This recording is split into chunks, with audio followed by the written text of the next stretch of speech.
Hi, good afternoon, everybody. Thank you so much for joining the Texas Diaper Bank for a discussion on period poverty and public health in San Antonio.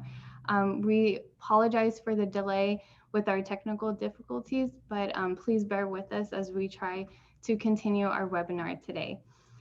We are very motivated to host our first panel to jumpstart a conversation in San Antonio on how period poverty impacts us and the work that we do as nonprofits, and how we can join together as a community to alleviate the effects of period poverty and the period stigma. With us joining today, we have Susan Van Ness. I want to go ahead and introduce her. We are proud to present her as our Chief of Programs at the Alliance for Period Supplies, also known as APS, to help us define and quantify period poverty and the menstrual equality movement. The Alliance for Period Supplies is an initiative of the National Diaper Bank Network, a 501c3 nonprofit organization recognized as the foremost authority on diaper need in America. With us, we have Susan Van Ness, that is also leading the nation in the movement aimed at meeting the basic needs of individuals in need. Launched in May 2018 with the support of our founding supporter, U by Kotex, the Alliance for Period Supplies, APS, is comprised of allied programs that collect, warehouse, and distribute menstrual period supplies in local communities.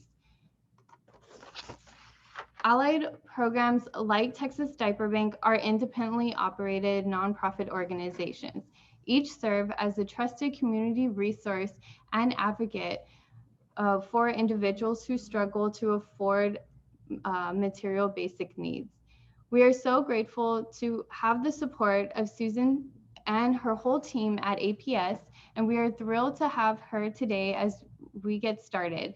I would like to now introduce Susan Van Ness. Thank you so much for joining us today. Please let me hand you over to her. Thank you. Hi.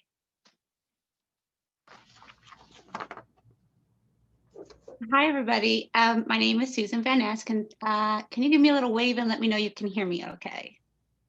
Perfect. Thank you. My name is Susan Van Ness, and I'm the Chief of Programs at the National Diaper Bank Network. And we operate the Alliance for Period Supplies as an initiative. So the Alliance for Period Supplies started about 2 years ago. We had been operating a national diaper bank network for just about 8 years at the time. And I want to just give a little bit of background about that.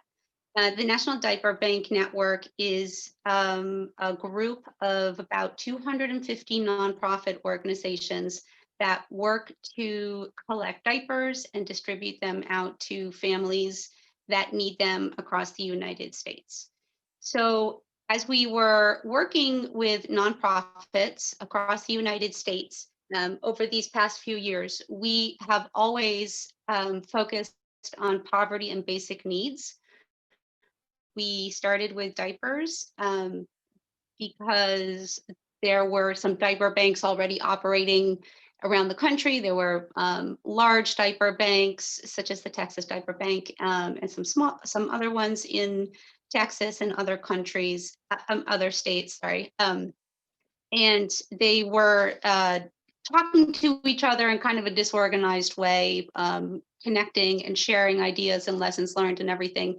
And what we found was when these nonprofits got together and shared their best practices, we had a lot of the same challenges in common, and so the organizations could learn from each other.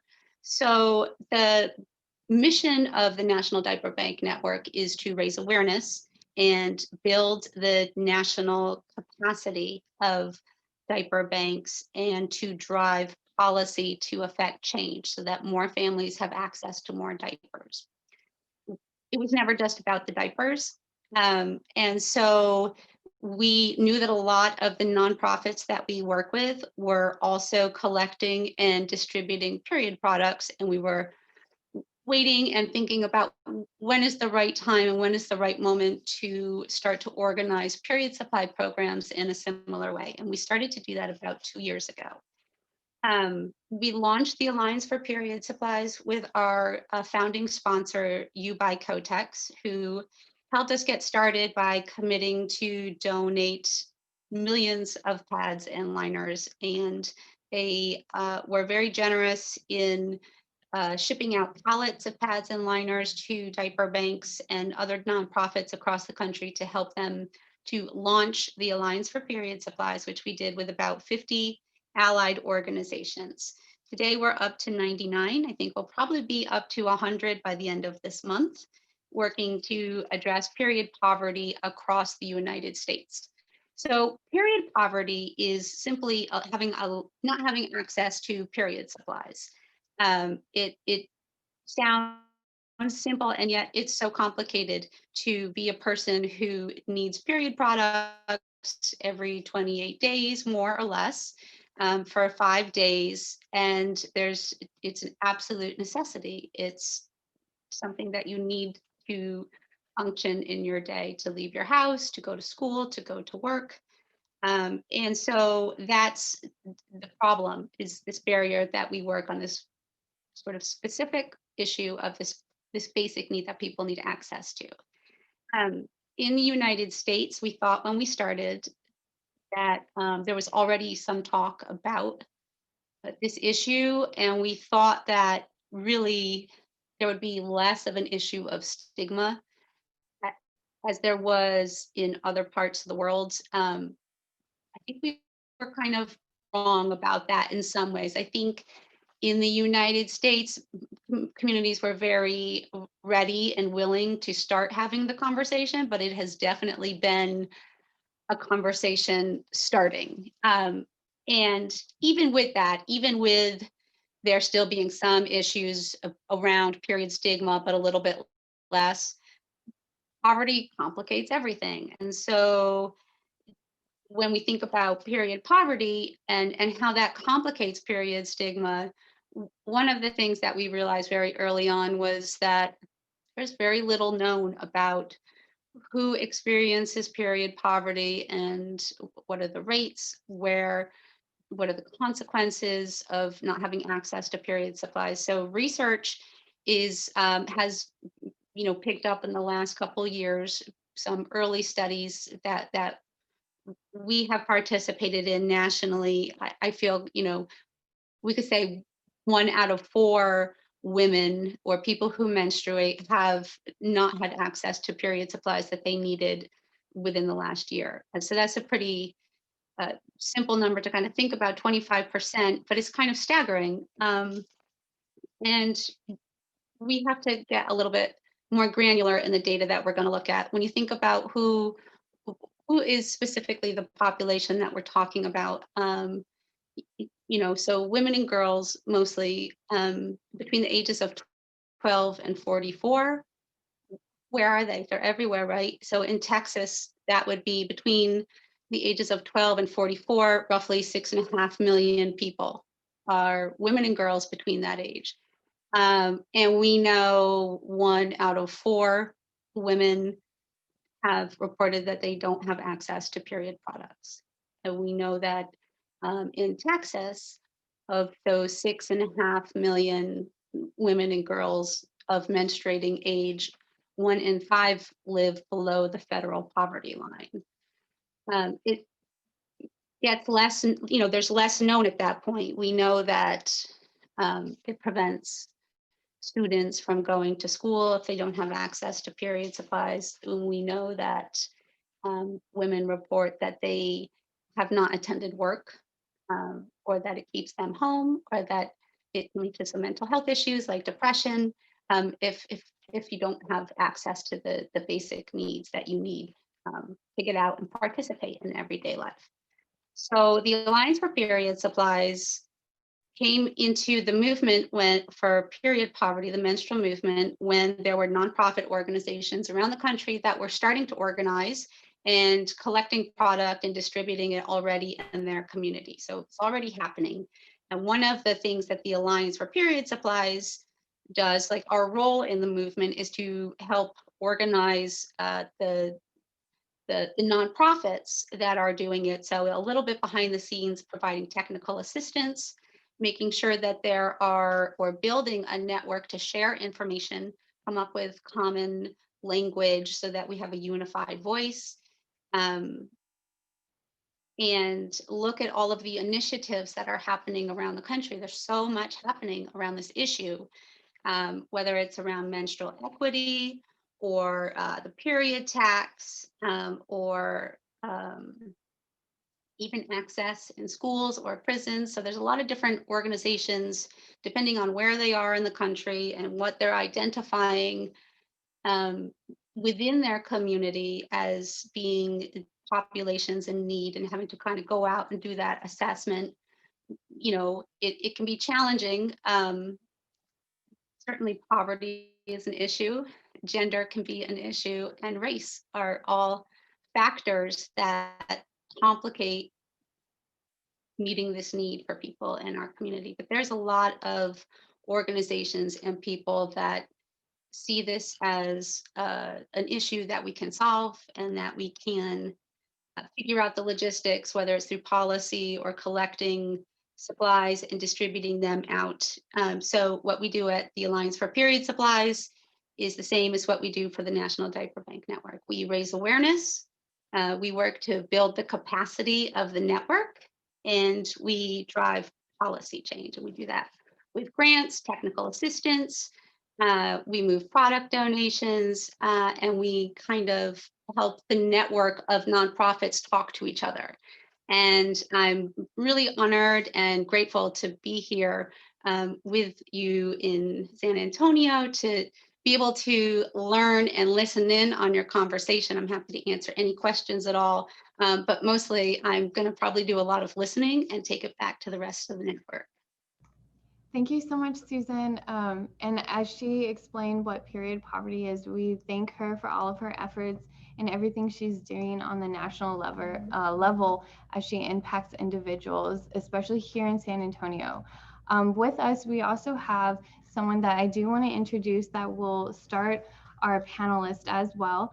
All questions you may ask throughout this whole time, we will do Q&A towards the end. So please feel free to ask questions, and any of them towards Susan, please also write those questions out in the chat as well. With us, we have that I would like to introduce our moderator, Alicia Barrera. She is a journalist for KSAT 12 News. Her reports strive to include the stories of students and marginalized communities. We can catch her stories in the mornings as well as on weekends. Thank you for joining us today, Alicia Barrera.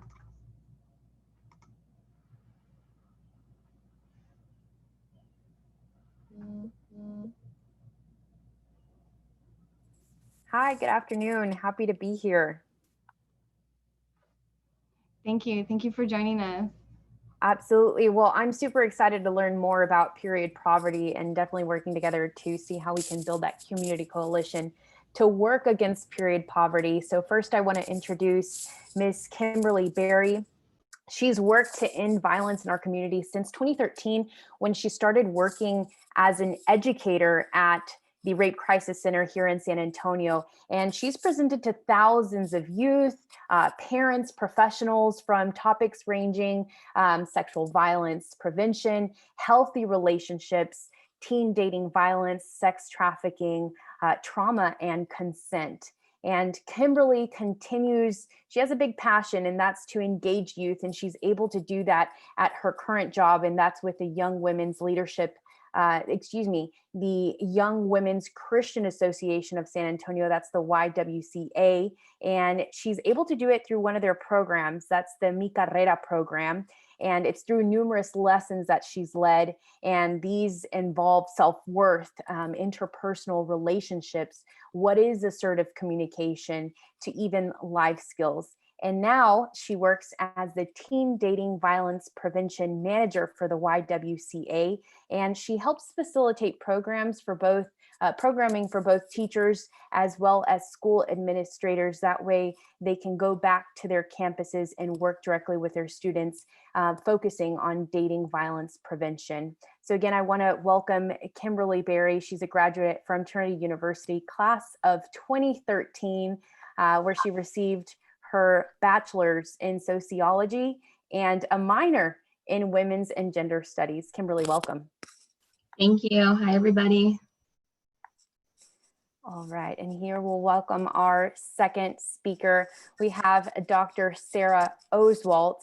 She's attended Penn State, Indiana University, the University of Georgia for her undergraduate and graduate degrees.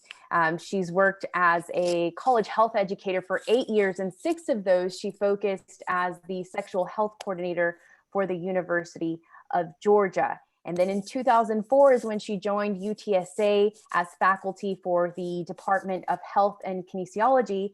And she primarily focuses on teaching undergraduate courses for both health majors and non-majors. But one of Dr. Oswalt's special interest, and her research reflects that, is with the sexual health issues of the college population. So she assesses their health status and then goes back and evaluates if colleges and universities, if their efforts are addressing those health needs. So again, we want to welcome Dr. Sarah B. Oswalt.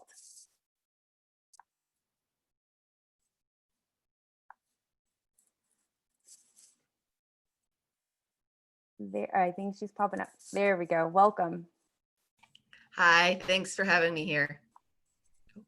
Thank you for your time. And then our third speaker, we have Heather Speck Mendizabal. She's a third-year medical student at the University of Incarnate Word School of Osteopathic Medicine. And prior to medical school, she focused her studies on global health and infectious disease at UT's School of Public Health, but has since aligned her interest towards women's health and preventative medicine. And then through her various leadership roles at the University of Incarnate Word School of Osteopathic Medicine, she's been able to collaborate with Street Medicine San Antonio. And there, her goal really is to improve the experiences of unsheltered women who are dealing and coming face to face with period poverty. Currently, she's in her rural and underserved medicine clerkship working under Street Medicine San Antonio's founder, and that's Dr. Hans Bruntmeyer. So again, welcome, Heather. Thank you for being here.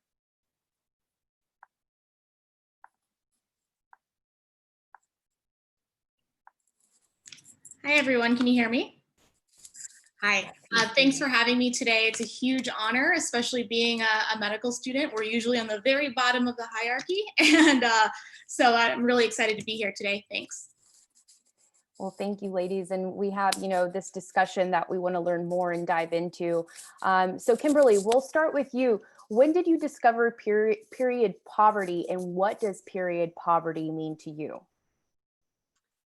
So I learned about this maybe 2 years ago. Being in this field for a while, I saw a lot of students, or a lot of my students, being affected by it without really knowing the term of it.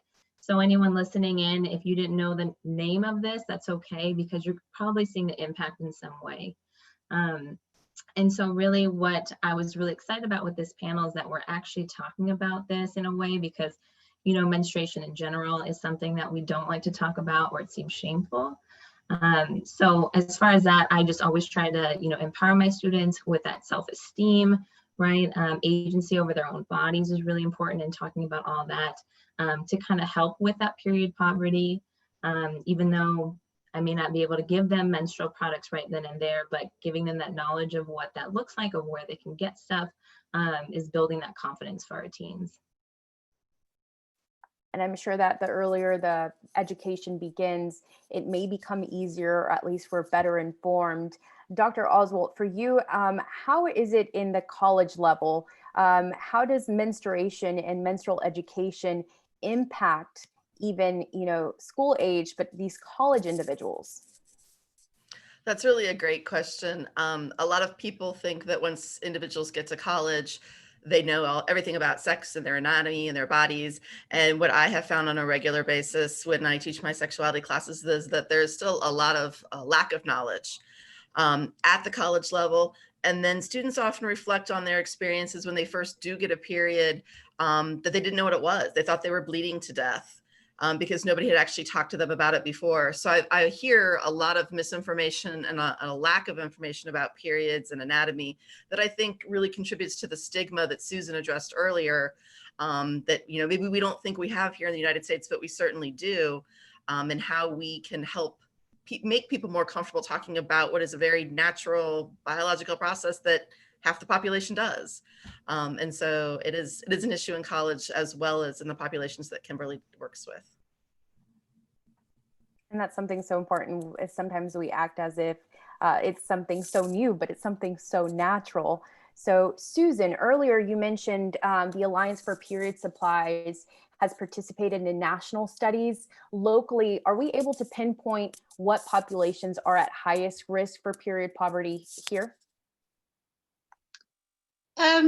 We really don't have that granular data on a national level looking at specific communities. We just started a 2-year, when we started Alliance for Period Supplies, we did start that with a research study, and we are just sort of working towards compiling that data and sharing it out now at this point. Certainly, Black communities, Indigenous people of color communities are at higher risk for experiencing period poverty. We know homeless populations, people who are housing insecure. I think that some of the interesting research that I've seen recently, there's a study in St. Louis that looked at high school students and how lack of access is affecting students in high school in St. Louis. And one of the things I thought was really interesting was that it was the access to products and information about periods was significantly higher for ninth graders than it was for the older ages in high school. And so one of the things I think that will be helpful for us moving forward is to really start working with the middle grades and talking to younger girls about their bodies. It's not inappropriate to talk about something that is going to happen to them. And just having access to information, not just about how to get access to period supplies, but that periods aren't always 28 days, 5 days. Some girls have very long, heavy periods, and that's, those questions that come up, we need to be able to have conversations with girls, and they need to be able to have the language to express it. And there are challenges, I think, working with immigrant or refugee populations when there's language barriers. That's a barrier that we have to find a way to reach out and to meet those populations in their communities where they are. Absolutely, thank you. And I want to move to Heather. Heather, I mentioned earlier that you went from a different expertise and now you're focusing on women's health. What interested you in women's health specifically, in dealing with period poverty? Yeah, so without delving too deep into my own sob story, I am really passionate about working with this population because I once upon a time was part of this population. And that's not something I tell a lot of people when you first meet someone. But any way I can that I can give back to basically what was once me, my mom, and my sister is an opportunity that I want to strive for. So. And when I started medical school, I got lots of involvement with all of the women's health groups. And then my professor, Dr. Hans Brentmeyer, started Street Medicine San Antonio, and I was able to kind of mesh two of my interests by focusing on women's health and kind of bridging street medicine, so focusing more on homeless women. Well, we appreciate you sharing that, and it makes your experience even more powerful on a personal level, or with the women that you've dealt with. What are some of the period stigmas that you've run into personally, or again with someone in your sphere? So with the experience that I've had, I haven't had a ton of conversations about women's periods per se, specifically, because a lot of the times when we are doing street rounds and we're meeting with patients, it's kind of a more of an acute setting.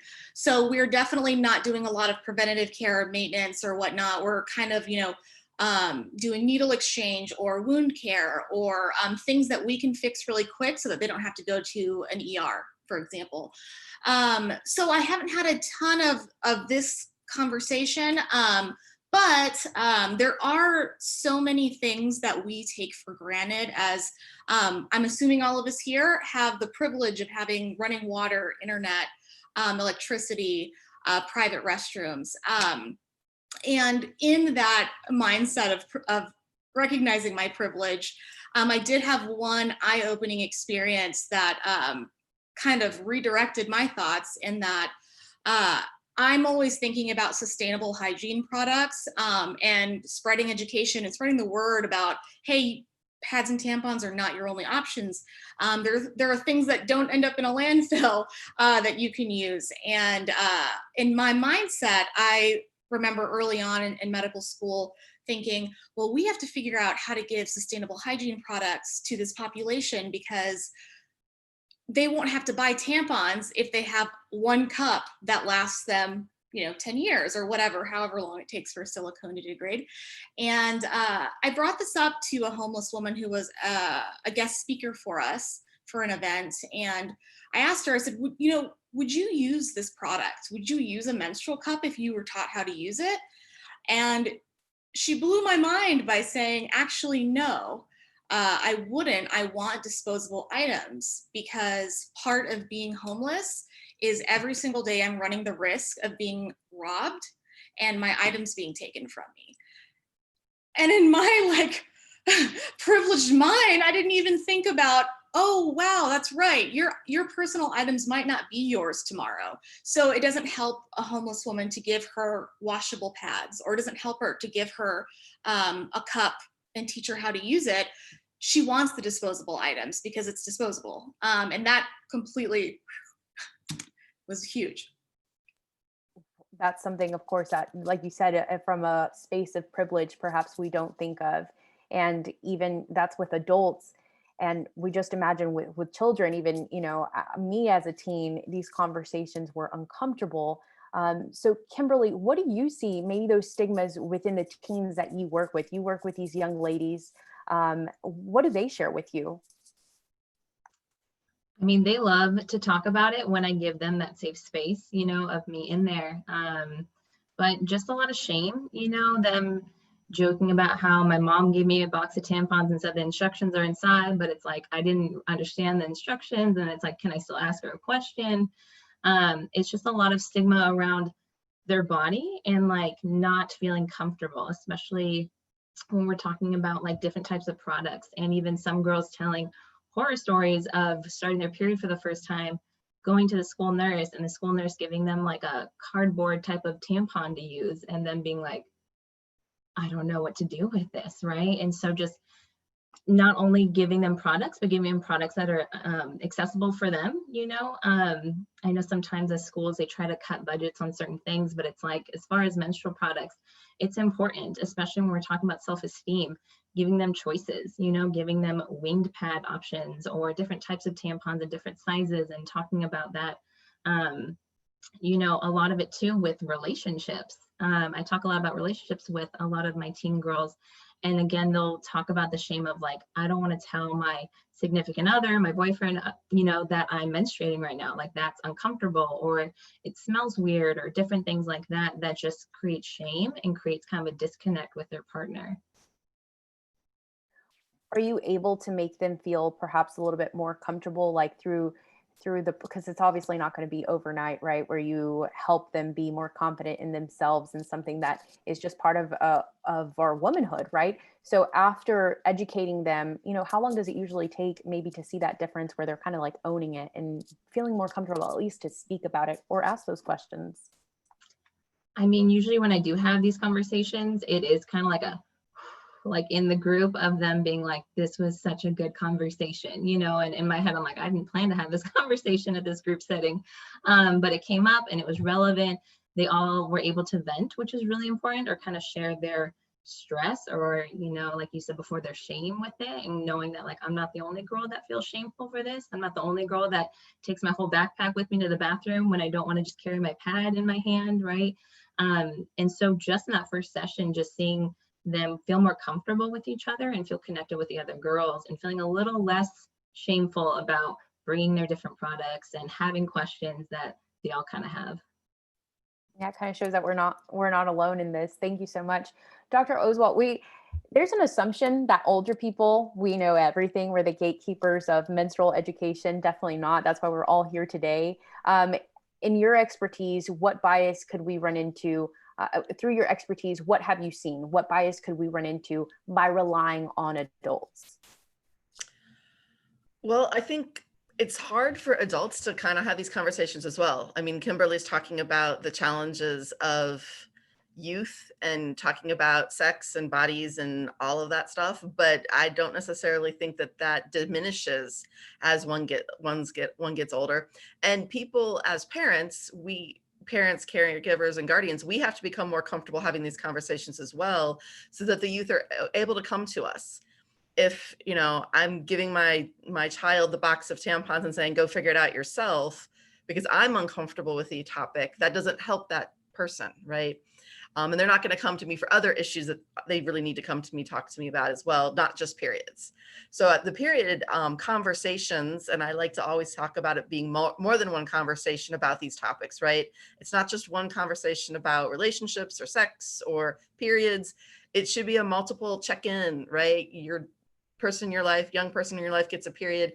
You give them stuff, check in the next time they get it. 3 months later, how are things working out? Are you, as Kimberly said, liking the supplies you currently have? If you are from a place of privilege, you might have the option to buy new ones, right? To let them test out things. But adults are uncomfortable. Many of us, not all of us, right? Those of us in this group, we're talking about it and having fun. But many people are uncomfortable talking about it. And I think especially culturally, there's issues too that we need to acknowledge, right? That it's a hush-hush thing in some cultures. So there's a lot of factors there with adults. I think the other thing to think about is, as women age, we don't have conversations about periods either. So as people start perimenopause and menopause and the changes that we go through biologically, that's all conversation as well that's not happening, that I think is important, because the supplies you may need change, and what you're experiencing may also change. So lots of important things that we should be talking more about. Absolutely. Multiple conversations needed. So I agree. It's sometimes it can be more of a cultural barrier, that age difference, that we feel uncomfortable. So I think that's when the nonprofits can help us. Susan, how do nonprofits and periods, in your opinion, interrelate? Is Susan here still? Hi. There we go. I think that one interesting part of this is not just, I think it's part of our sort of motto to say that we're interested in plain talk and using real life language. So when Alliance for Period Supplies started, the first thing that we had to decide was, what is our name going to be? And we knew we were going to need to rely on some retail partners, and we worked with our friends at U by Kotex, and they, very smartly informed us, go into the retail stores and look around, and you will see that every aisle is called feminine hygiene, and nobody's using the word period. And we all looked at each other and thought that's crazy. And our CEO even turned to me and said, have you ever asked anybody if you could borrow a feminine hygiene product? And I said, no, I only remember seeing that in middle school. That's not the language that we use. And it again gets back to stigma and sort of just status quo and what people sort of assumptions that people make that really lead to these are the things that lead to the stigma, right? So we said we have to use plain language. We can't do this if we can't talk about periods and tampons and everything that we need to talk about. And so we went to various retail corporations that we could partner with, and every single one of them, as we had the conversation, said, yeah, let's talk about periods, let's talk about periods. So even though they still have that sign up in any store that you walk into that says this is fem care or feminine hygiene, I think that is something that nonprofits do to sort of start to pivot the language in a community and bring ideas in and sort of change what everybody thinks is common sense. Another area where that might happen is I love this conversation that you all are having. It has so much to do with like respect for a person who needs help or who is asking for help. We did a little survey of schools and asked about their process for giving out period supplies. And there was no sort of standard for how they do it. And I was amazed at how many middle schools and high schools just rely on a girl walking into the main office or the principal's office or the nurses very often right there at the front secretary and saying, I need period supplies. And they won't make them readily available necessary because the assumption is that people will take them. But imagine going into a bathroom, a properly functioning bathroom has toilet paper and soap and paper towels. It wouldn't be a properly functioning bathroom if it didn't have those things. And yet people don't steal them. Nobody's hoarding school toilet paper that I know of, or public bathroom soap, right? Those things, they just stay there. And once people know that they're available, they take what they need. And that's about respect. And I think that that's something that nonprofits, we put that product out there, and then, the people who need it show that they can responsibly accept help and maybe even help someone else and spread the word and help us fulfill our mission. I'd like to tag on to that if it's okay. I will say that there is a movement on some college campuses to make that access easily available. I know here at UTSA, the Student Health Services has feminine products. Sorry, I just said it, period products, right along with condoms and other types of supplies in public bathrooms across the campus. Because you're right, when you need it, and you can't go looking for it, right? That's the other thing. It needs to be in the bathroom. So I think that there are some places where that's happening, and I know that there's some encouragement from legislation in other areas, maybe not Texas, to have that in schools in the future. So maybe we'll see some change in that. But you're right. I think access is the key here. Thank you, ladies. Heather, I wanted to ask you a question. So we talk about this being about language and about respect and opening up that conversation. Heather, how does your field of expertise and even your own experience inform others on period poverty? So you gave that powerful example of the homeless woman, and I'm sure you've had other encounters with ladies here in San Antonio. Could you comment on that? Yeah, that's a really good question. And I'm glad you brought that up, because that's something that I personally am constantly practicing and catching myself using words that I probably shouldn't. One of them being even the word homeless. I'm using the word homeless because that's what is widely used right now. But there is some talk about moving away from that terminology and using something such as unsheltered, because it gives the dignity back to the person. there are so many homeless people right now who, if you ask them if they were homeless, they would say, no, I'm not homeless. I have a home. It's just not what you think a home is. Because to them, they have a community, they have a family, they have a street family, and they have a place that they're very happy being. Not perfect, obviously. There's definitely hardships there, but so changing that terminology, I think, is huge. For simplicity's sake, I'm using the word homeless today. Another term that I think is really important is using the word menstruating persons. So going back to respect, like Susan was saying, and trying to be more culturally aware of gender identity and what is becoming common norms, calling it feminine products, well, it might not, a person might not consider them a feminine or consider themselves a feminine person. They might not identify as a woman, but they are menstruating. And that's something that I think is something that I have to catch myself saying. And as long as we're talking about it and spreading the word and practicing and trying to do better, I think that's the important part. I saw a lot of head nods with the femininity. You know, sometimes we don't all relate, or there are women who simply don't. Kimberly, I'm interested to know, again, you work with teens, you've spoken to parents, professionals, you work with these school administrators. Is there something that we as a community don't know about period poverty here in San Antonio yet?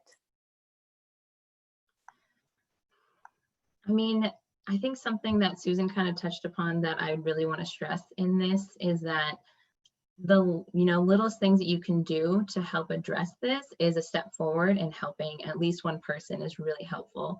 So like she was saying, if you have menstrual products out, they're not all going to be gone by the end of the day. I've walked into some businesses or even some nonprofits, and they have menstrual products in the bathroom, and you don't have to put a quarter in or anything like that. And it's a great resource.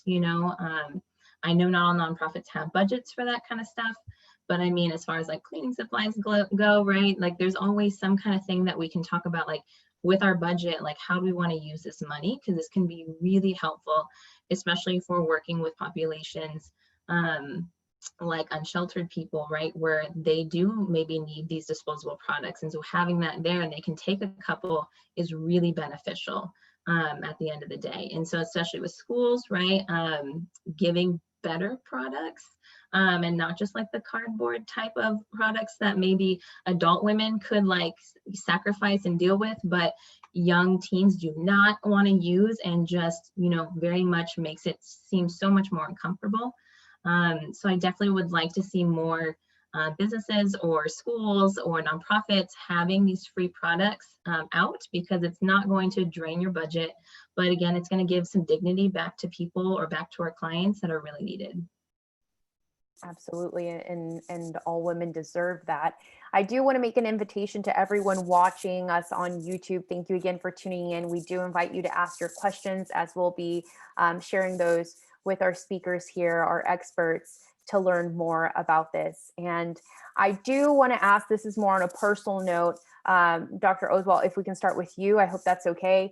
Just from your experience and perspective, how would you describe your own period experiences, any obstacles, or in relation to education? Well, as a sex educator, I think if I can remember back that far when I first got my period, I remember it being one of those like, okay, experiences. I had gotten some information, so I wasn't completely shocked.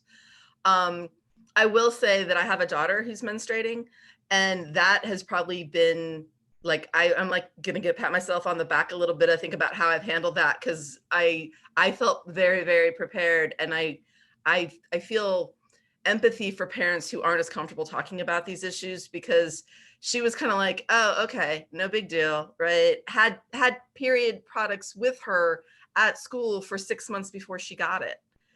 Because I was like, okay, you kind of look like you might be getting there. Let's get a cute little thing so she doesn't have to take her backpack to the bathroom, right? She had a cute little pocket thing where she put some supplies in that was, in her locker.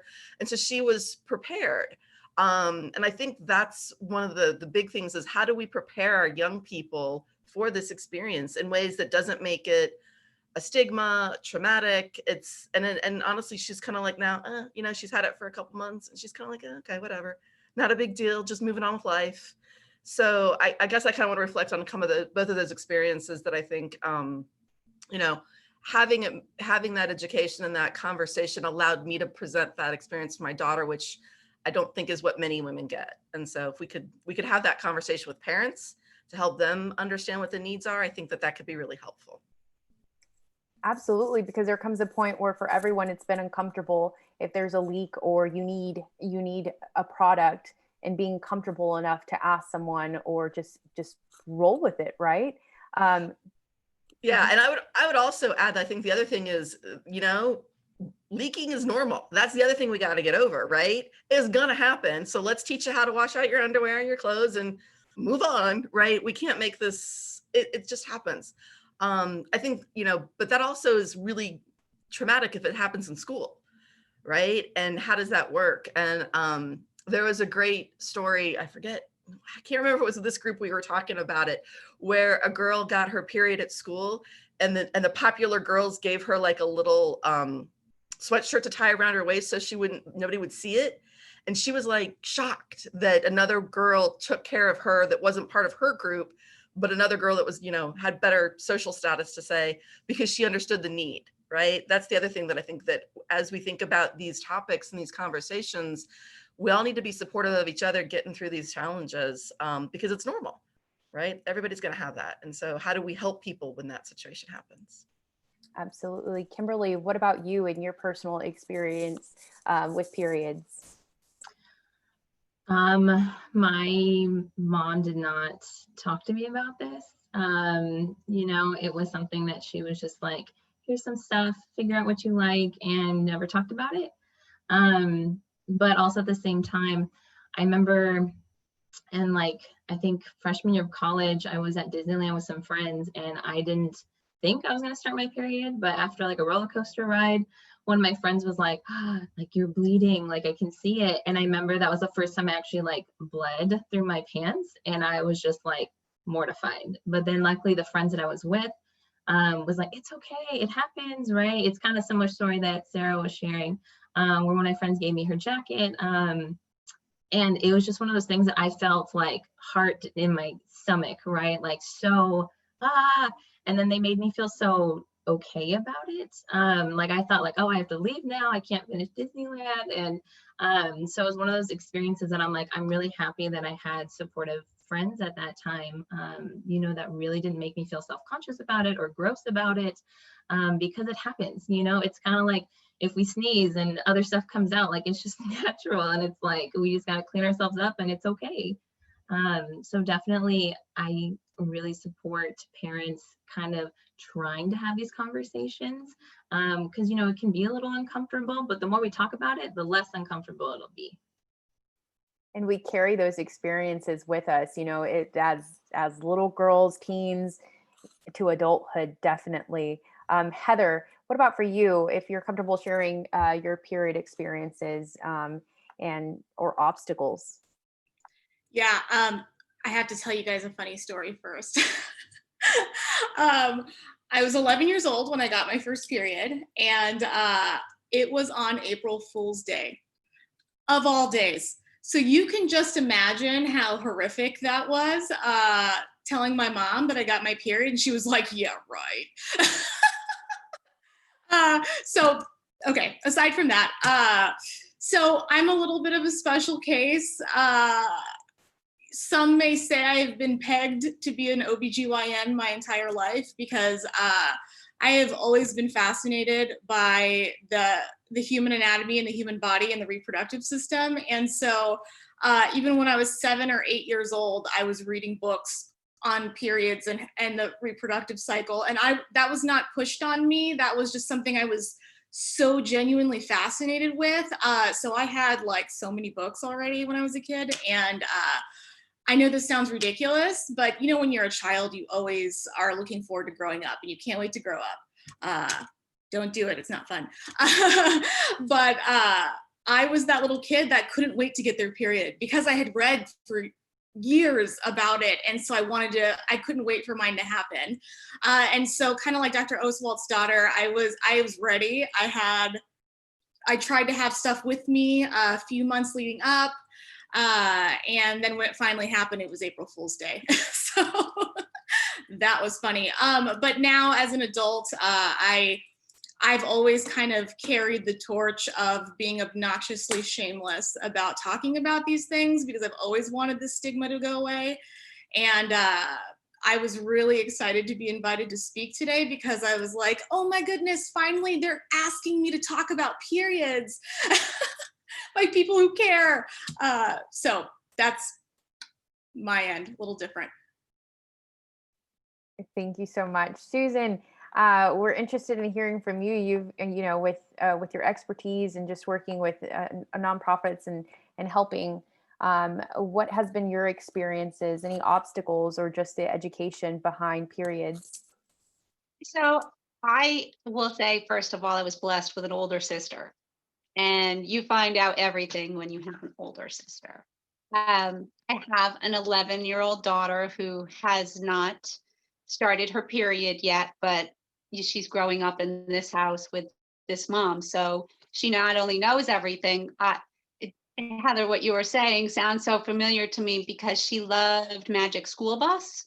And I thought when she was real little, like 3 or 4 years old, well, let me just jump on this whole fascination with the body and anatomy, and we just threw in periods and sex education right in there with, all the other systems. And so she is the one who educates her friends and will be there when they ask. And that is really nice when there is a girl in the group that can answer those things. And funny, from a nonprofit perspective, I've seen some really bad products that people have tried to kind of put out there to teach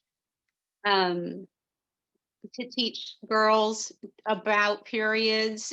I've seen like much more good ones, and books. I think we all see books, or if you've ever been over to like the parent section of the public library, where I did a little poking around when I was young also, to kind of go in and look at those books and look at the photos of people without clothes on and their cartoons, and sometimes they, I think, are more confusing than they are helpful. And at the Alliance for Period Supplies, every now and then somebody has an idea for a product or a service, and they partner with a nonprofit organization. And I don't want to get into too much detail, but we've gotten some crazy ones. I can't even get into detail. We got a doll that was for demonstrating tampons. We just didn't think it was going to fly. I love the idea that people are trying and they're putting ideas out there.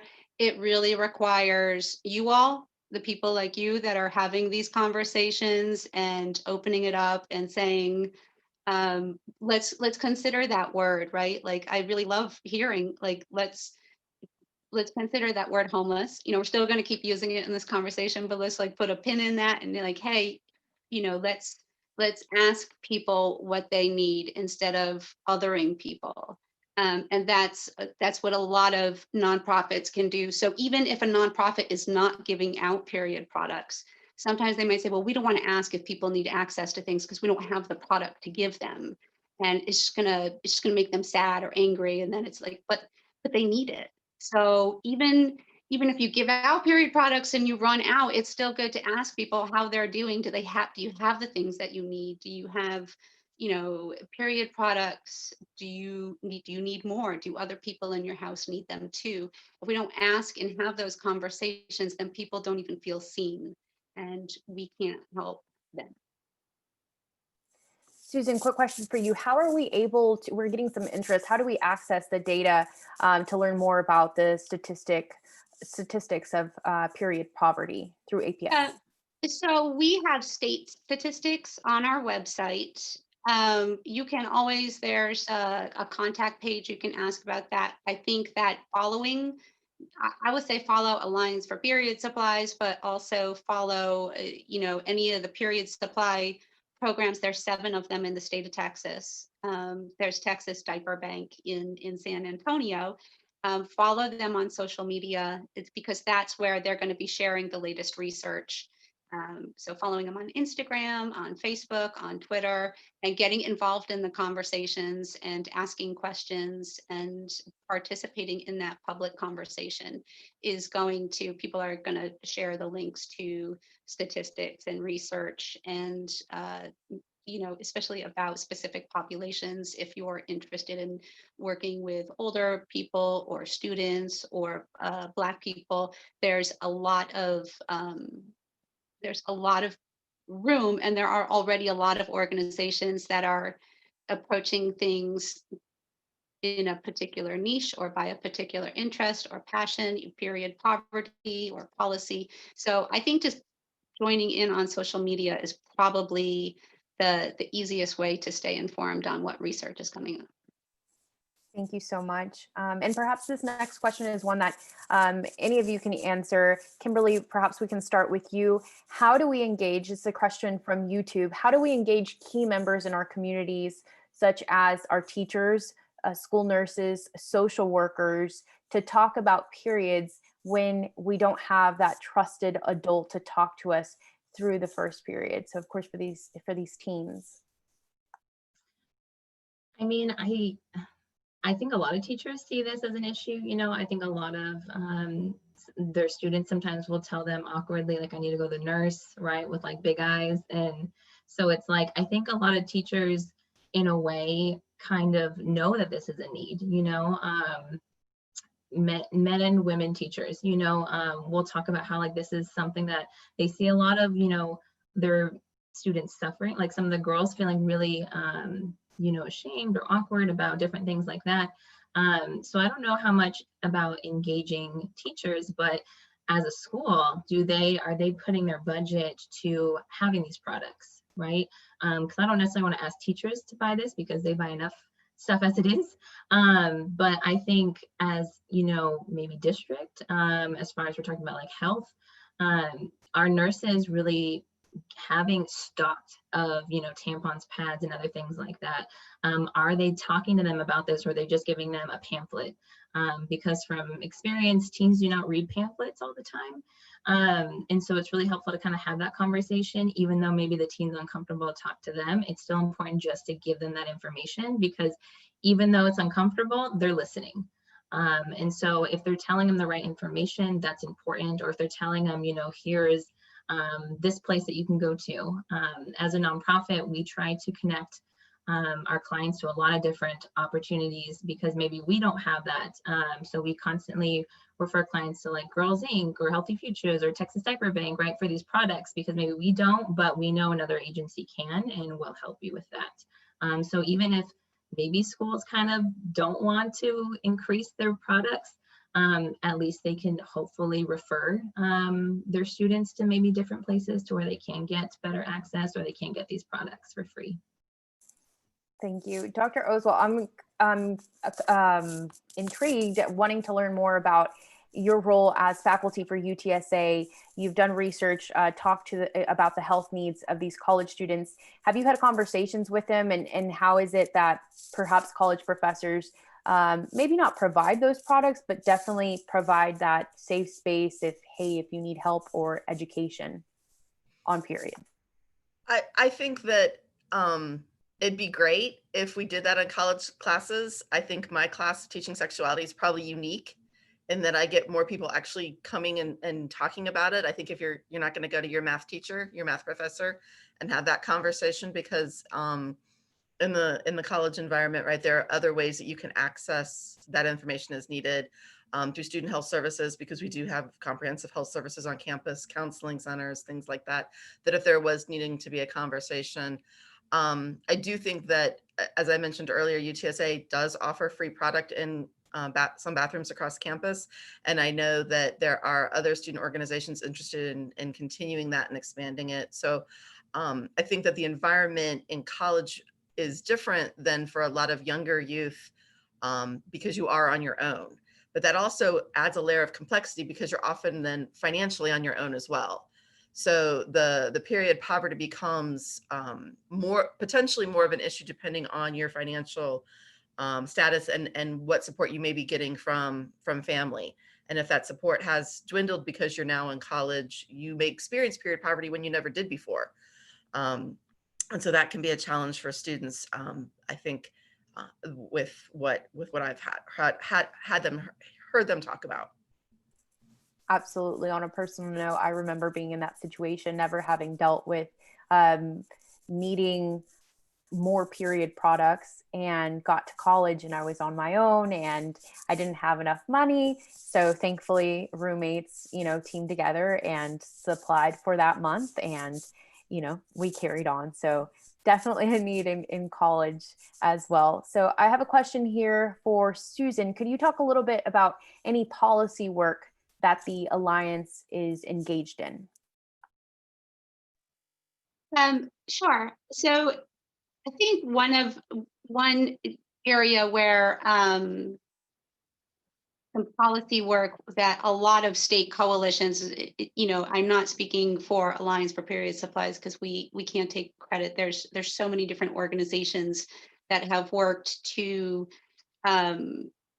eliminate taxes, sales tax on period products, and that I think always blows people's mind to think that. However it happened, I think it has to do with the gender of legislators. But it happened in many states across the United States that period products are categorized as a luxury product. And so there is just a tax on there, and that's not fair. There's no reason why people who menstruate should be paying this tax and for something that's obviously a basic need. Another area that I think is very exciting in terms of policy is a Good Samaritan law that we've been working on. And what this policy is getting to is, so a tampon is is also categorized as a medical device.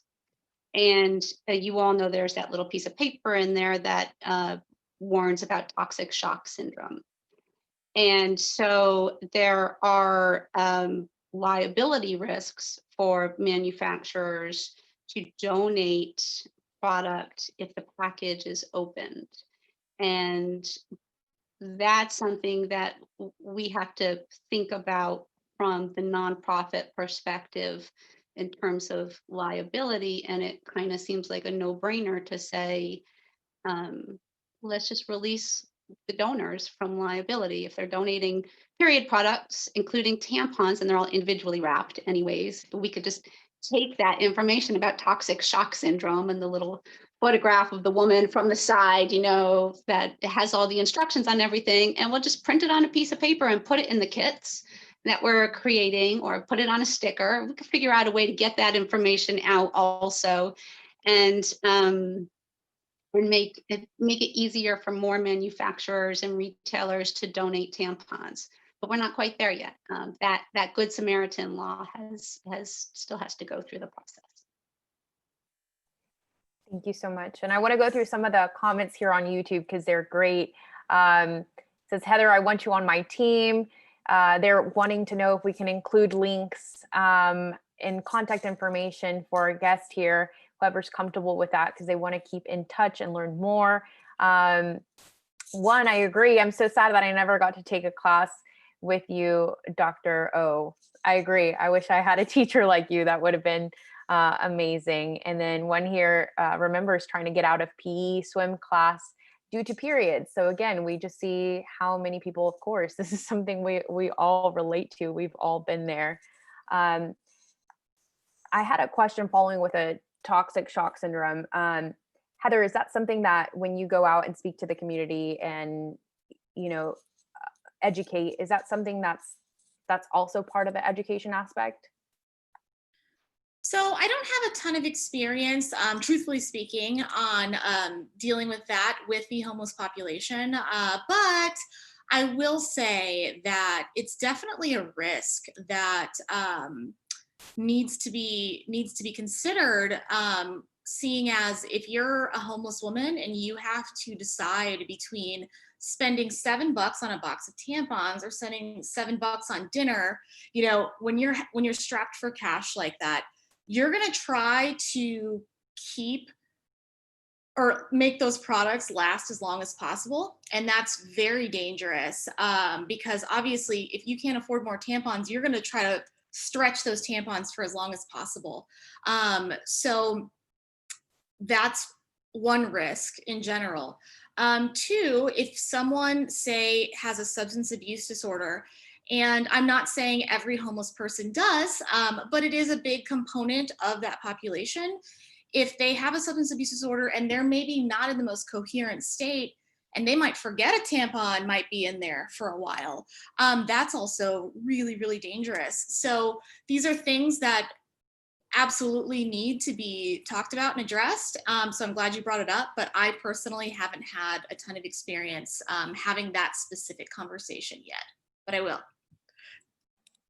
It's great, something that we could all learn. Is there anyone in the room here that could speak on that, on just the importance of highlighting the dangers that can come with if we don't keep up with the period products? I think in general, there's a lack of information about TSS in general for everybody.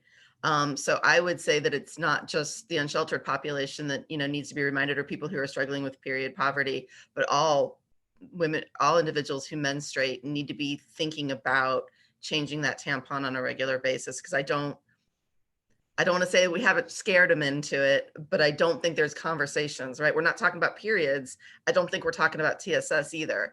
And when I talk about it in my college with my students, many of them don't know what it is. And those with male bodies who don't menstruate certainly have never heard of it. So I think it is a topic that just requires a lot more conversation in general for the whole population. Perhaps this next question is one that you can touch on, Dr. Oswalt. How does menstrual management correlate to infant and maternal mortality? Menstrual management in infant and maternal mortality? So they have here menstrual management having adequate amount of access to period products education. I'm not sure that there is a correlation that I'm aware of. I can defer to Susan on that to see if she knows anything. I do think, though, menstrual management is correlated to understanding your body and infertility issues, right? A lot of women don't understand that if they're having a menstrual cycle that is either extremely long, extremely short, very painful, that those are all factors that could be indicative of other health issues that need to be considered. So I think that there's a connection there with some other issues, but I don't know anything that I've read or specifically related to infant mortality. But again, maybe Susan or Heather have other information. Thank you. Susan, anyone else that could touch on that, perhaps? I do want to add on a related note that there's health concerns. I don't know if anybody discussed it earlier. I don't remember hearing it, with people who menstruate using substitute products that, like newspapers or a sock or a ripped up towel. And that certainly we hear a lot about, not just, that there's health concerns. And they can be things like, you're not using a clean product, you're using newspaper. That's just so uncomfortable, and it breaks my heart to hear about that. And when I hear about some of our nonprofits having conversations, Kimberly, I don't know if or Heather, that you've or any of you have had like conversations with people to say, like, is it like skin chafing and rashes just from using the wrong product? Is certainly a health issue. That's certainly a risk for the clients, the population that we're serving. Absolutely. Oh, sorry. No, go ahead. Go ahead. Oh, I was just going to say, I haven't had a specific instance yet, but also I'm not a full-time physician, or I'm not getting to do as much street medicine as I would like to. I wish I could do it all day. So I haven't had that instance yet, but I will say, being homeless, having limited access to washing facilities, to waste management, there is absolutely a huge risk of infection. So if Like Susan was saying, if you are chafing or, you have an open wound from, or anything, it's way easier for that thing to get infected than an average person who maybe gets to shower every day at home. So absolutely huge risk of infection. And I'm trying to think about that question on YouTube about there being a correlation. And I really can't think of a direct one, but kind of from a bigger, zoomed out view of people that might be experiencing period poverty are dealing with socioeconomic status issues, which oftentimes correlate with education level. And so I'm not saying there's like a direct tie, or maybe I misunderstood the question, but there definitely is some factors there that are related. I don't know if that's a good answer. I'm sorry. Great answer. You mentioned the socioeconomic, and we talk about perhaps being related or correlated with education, but now in the middle of a pandemic, we have parents who have lost their jobs, and perhaps now is a time where they don't have enough money for those period products. Just during the summer, doing a lot of stories with local elementary schools, parents lost their jobs, they don't even have enough money for food. So I'm really curious to know, has this increased the need, not just with the unsheltered population, but even with, the school age or college level? And in what ways? What have y'all experienced? Kimberly, would you like to start? Definitely. So when, COVID kind of hit and schools were out, I still kept in correspondence with a lot of my students on this app. And, some of them telling me, like, my parent is, really old, or I live with my grandparents and they can't leave, but I need these things and I don't have money. And so it was something that, as our nonprofit, we gave out emergency funding, but also we were also connecting different resources. So like Girls Inc. that had a big period drive, and they gave out pads and tampons and all those great things. I definitely told a bunch of my students about it, and a ton of them told me, like, thank you so much, because it's really important. It's one of those things that, like, we don't always think about. It's kind of like once your period starts, you're like, oh yeah, I need this, but then it's like, I need this, and it's like, how long do you wait for that? And so definitely these drives have been really important. I know various nonprofits have been doing, menstrual product drives that have been really helpful since COVID. But even just basic, some of the students not working, or some students now that are working, or their parents are not working. Definitely money is a factor as far as getting the right products, or products that could be helpful for them, because they're not able to get it at school for free. Like maybe they were before, right, at the nurse's office and things like that. Dr. Oswalt, how's it been for you at the college level? I would say similar to Kimberly, we're experiencing, again, students who may be financially independent from their family, have also been out of work. A lot of the service industry obviously was greatly impacted, which is where a lot of students work, or in retail, those part-time jobs that they can do while they balance work and school. And so similarly, they're having to make tough choices about food, rent, utilities, and period products are in that mix, but maybe not, it's a need, but it sometimes isn't able to be fulfilled. There's one of the viewers joining us wanted to follow up on the information about the infant maternal mortality rates. It reads, there's research that shows that having an ambivalent or negative attitude towards one's own menstrual cycle leads to problematic pregnancies and mortality. This research was found in the 80s, if I remember correctly, and was used to start a movement for white women, correlating to improve birth outcomes. So it's something definitely to look back into. Just wanted to go back to that point before we moved on.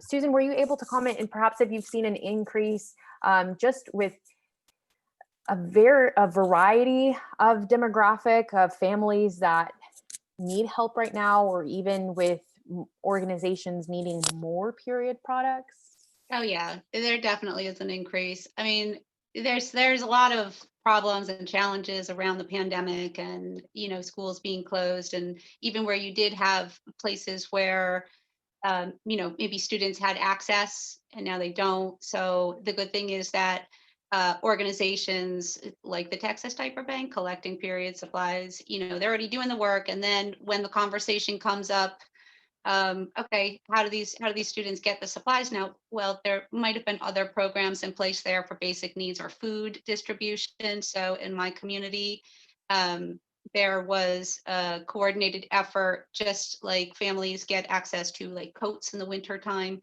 that they were distributing other supplies when they did the school lunches to go when we went remote. I'm in Connecticut, so we went to remote in March. And our schools closed down. We started out closing down for 2 weeks, and we ended up closing down for the year. But there was already a little bit of a system in place. The demand has just grown exponentially. All of our members across the country have, it's followed the surge, and it's followed job layoffs in the economy, and it's going to continue to be a challenge. The important thing, I think, to kind of keep our eye on moving forward is that the recovery doesn't happen on 2 different levels for 2 different or more than 2 different. Some people are going to recover faster and some people are going to be left behind. And we want to make sure that we have our eye on what's happening so that the work that we do to raise awareness about period poverty or lack of access to basic needs, there's no reason why we have to lose that momentum that we've gained. And people can have drives to collect period supplies. They can continue to talk about it. They can make it available. Even having 1 box available somewhere, that's a great conversation starter. Maybe somebody else is interested in doing a drive and dropping off a donation of some products, or doing an online fundraiser to raise awareness and to start a collection fund so that a program can go place a bulk order for supplies and get that out to the community. Just continuing to keep that supply chain open and going and not shutting and not, reducing or kind of getting eliminated. When you think about like just having that space on the shelf at a food pantry for period supplies, like that's where the period supplies go. And even if there's only 1 box there, that just kind of reserves that space that, yeah, this is where people can get those things. And then people can continue to ask for it and about it, and we keep the conversation going.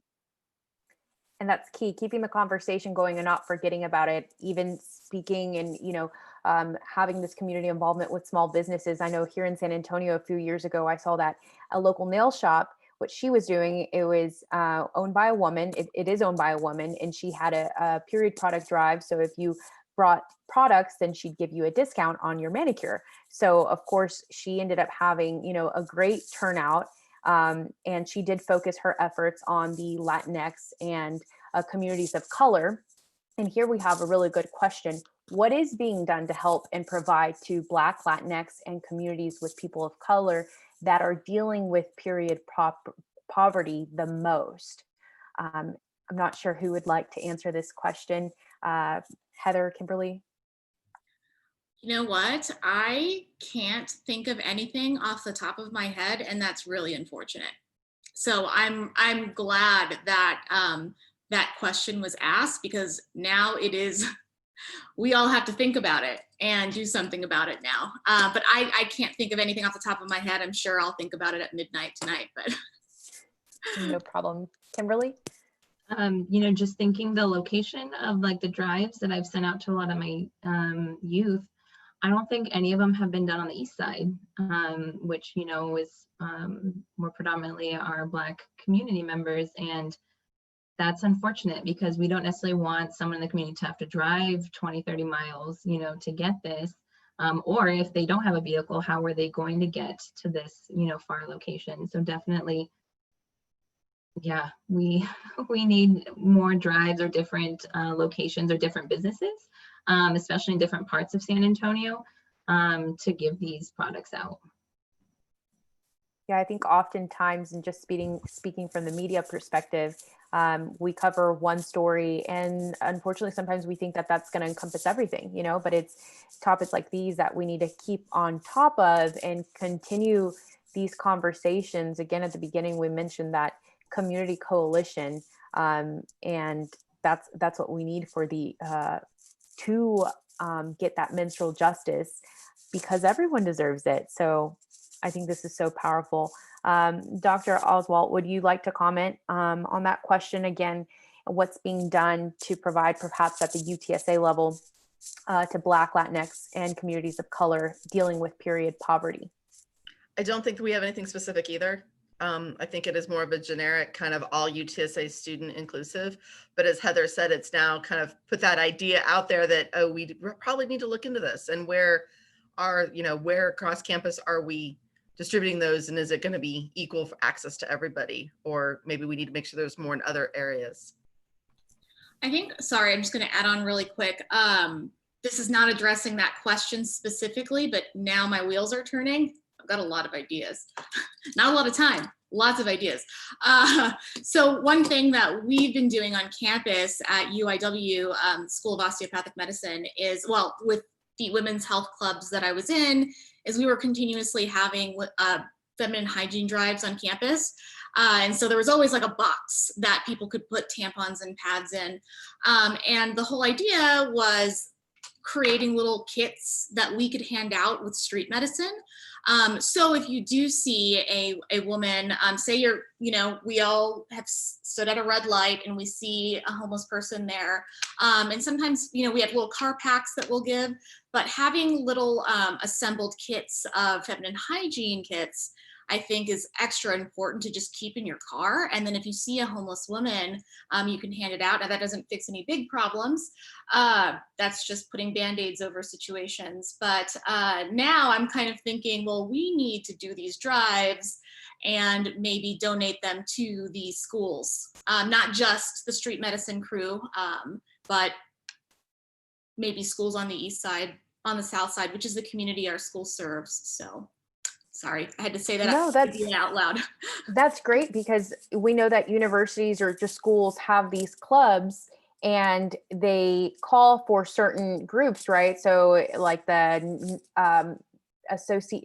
Spanish Language Association, there's different ones where the communities get together and that could address that need. You mentioned those kits. What are in those kits? Because I've never seen one. Perhaps it's something that I could start doing and carrying around in my car.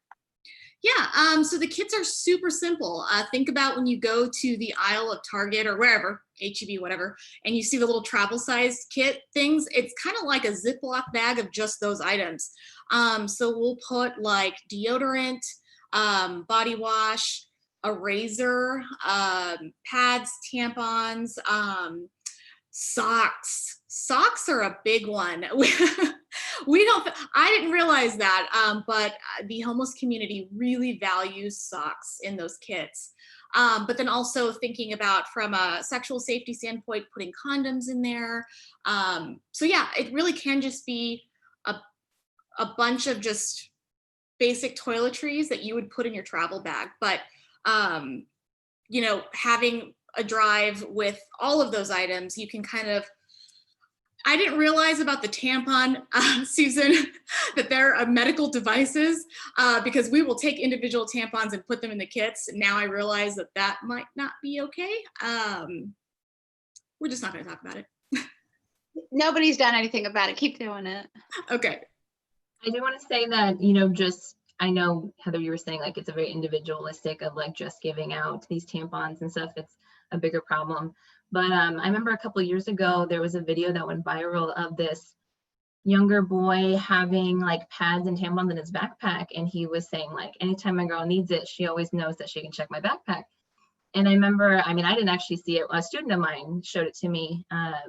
And I started bringing that video up in different groups. And they were like, oh yeah, miss, I saw it. And especially with like the boys, how did you feel about that? And a lot of them, especially the ones that were dating, were like, I think that's really important, right? And I know there's a little bit of maturity on that thing, but I think if all of us kind of do that, I always have a lot of products in my purse and in my car, so that anytime I see like a whisper of a student asking, I'm like, do you need something? And like, I like to have an assortment, or like, you know, I have them in my car. So anytime I do see someone, I'm kind of rolling down the window like, hey, do you want any of these? You know, on a very individual level, that can really be impactful though, right? Like if we're all kind of doing that, kind of sharing that load for us that have privilege, that can afford these products, right? Let's share that, you know, where we can.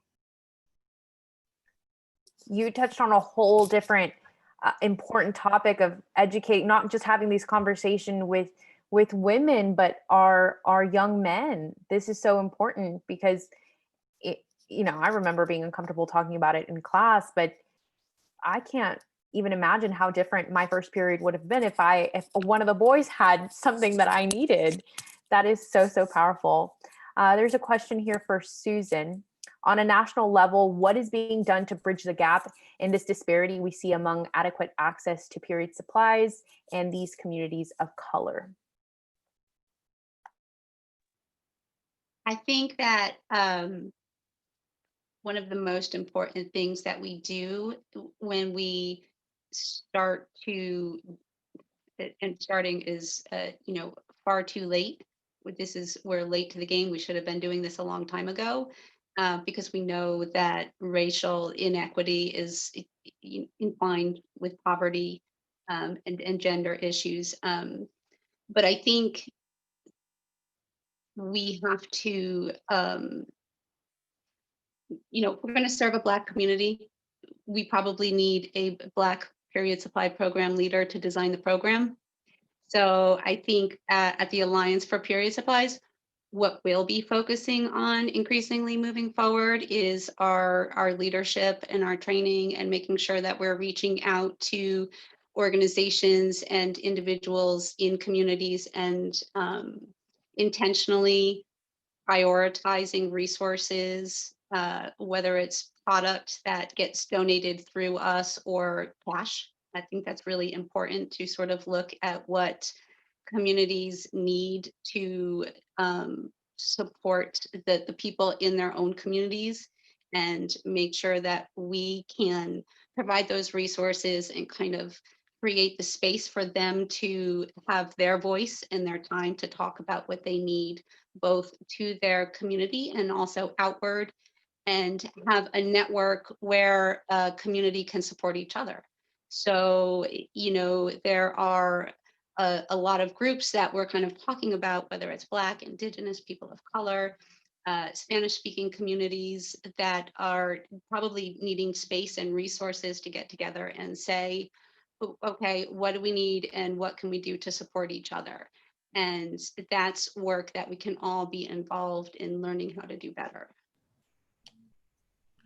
Thank you so much. I hope that all of us can walk away knowing that we can do something with it, whether it's keeping that conversation going, donating supplies, reaching out to nonprofits, just having these talks with women of all ages to end this period poverty. So thank you so much, ladies, for making time today. We really appreciate it. I'll hand it over to Ashley. Hi, thank you all, everybody, for joining us. I want to thank our panelists, and a special thank you for Susan Van Ness. Appreciate all your time and answering all the questions. I also want to thank our moderator. She did such a great job, Alicia Barrera. Thank you so much. And most importantly, someone I do want to mention that is not a part of the panelists, but did a lot of the background work for this webinar to be possible. Maddie Kennedy, wherever you're at, I hope you're watching. Just want to thank you. She definitely did all the work. I cannot take credit for putting this together. She helped us put this together. She was our program coordinator for our Healthy Women's Period program. Unfortunately, she is no longer with the Texas Diaper Bank. However, she definitely left a legacy for us to continue. So I just want to thank everybody, and segue into what we are going to do moving forward. A lot of great questions, a lot of great discussions were talked about. a lot of great topics. And we will be definitely meeting with Susan Van Ness to see what we can do as the Texas Diaper Bank. But locally, just know that we are here to help. We are doing the best we can to procure multiple period supplies, not just pads, but also tampons and other menstrual items like the reusable menstrual cups as well. So once we procure all these donations that we're working on, we're also hoping to partner with our strategic partners, just like Girls Inc., WYMCA, just some of the few strategic partners that to mention that we have that we are going to work with to resolve some of these issues and bridge these gaps in our communities. We wouldn't be able to do any of this work without a national leader by our side like Susan Van Ness and APS and all the work they have done, all the support they have provided for us as a program. So thank you, everybody. Please leave your comments, questions on this chat. We will make sure to provide the recording for this. And if you have any questions, feel free to reach out to us as well here at the Texas Diaper Bank. Thank you all for your time.